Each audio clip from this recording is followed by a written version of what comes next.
All right, Nathan, here it is.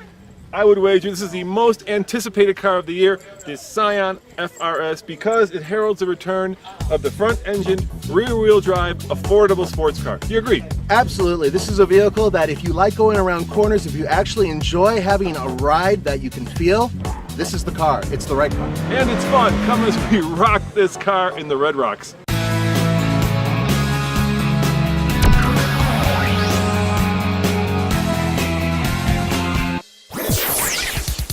Told you, we weren't kidding. This car draws a lot of attention, even from the people from the home country. From the middle of a desert.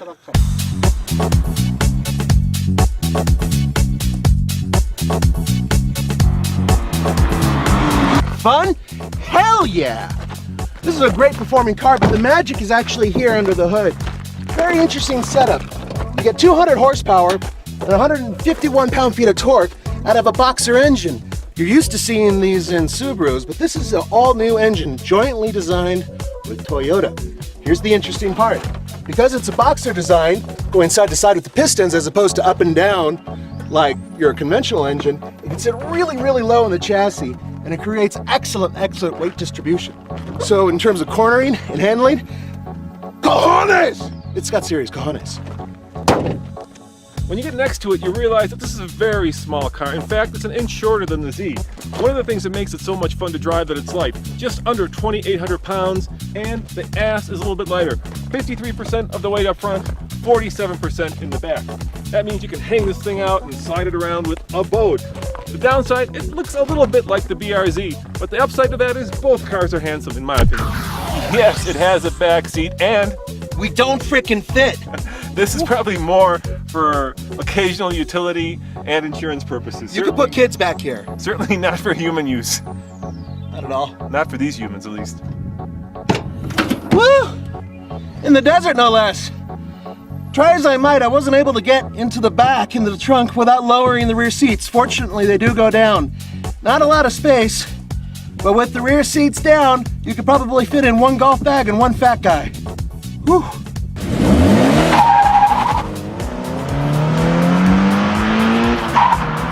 Badge right here, the 86 badge, which shows the horizontally opposed pistons, really comes from the boxer engine. But the 86, the core of this logo is an 8 and a 6, and that really comes from the car. There's over my shoulder over here, and that's the AE86 or the Corolla GT, which most fans know by as the name is the Hachiroku. Really, the core of that car, this perfect balanced car, that heritage is what really drove kind of the guts and the core and really the spirit of this car. Are you ready to see how fast this will go to 60? Yeah, with two guys in it, big guys. Two big guys. Okay, hold on. It's going to tell you when. Go. Little bog. Come on. Oh yeah, nice second shift. Here comes third, and here comes 60. All right, there we go. Let's see what the official results are, my friend. What do you think? Oh, 8.2. 7.8 seconds. That's not bad. That's not bad. I know a car can be faster, but remember, we're two big guys in here, and this is a real world test. Not bad.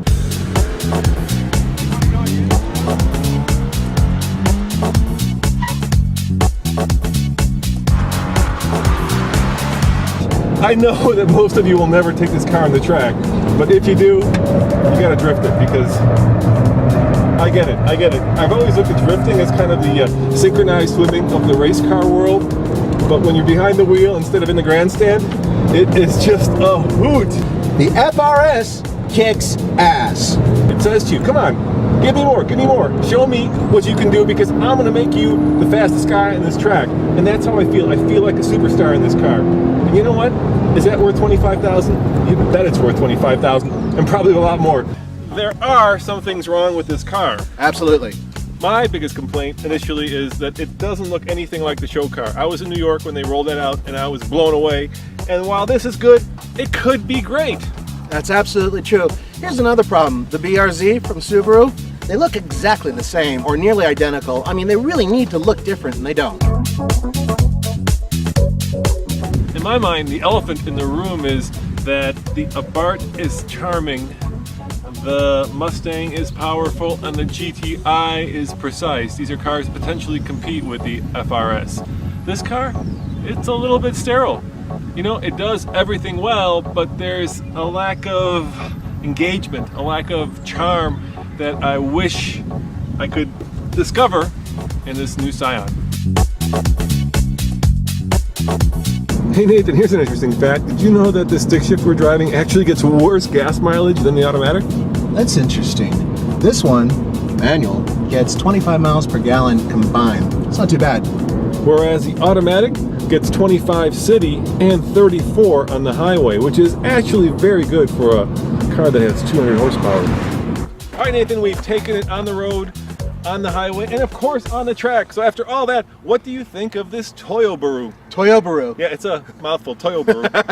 It's a fantastic car. It was great on the track. It did really well on the back roads, and even in the city, it was fantastic. And it's balanced, as much as I hate to say that. I hate to hear it. And you know what? It's one of those rare instances where this ugly term called chassis sharing actually makes the car better. I'm glad that Toyota and Subaru got together. They made a wise decision because it's a great car to drive. So until we test the BRZ, this is Roman and Nathan. See you next time. And we're going to take this Toyobaru to Vegas! Vegas. See you guys. Bye.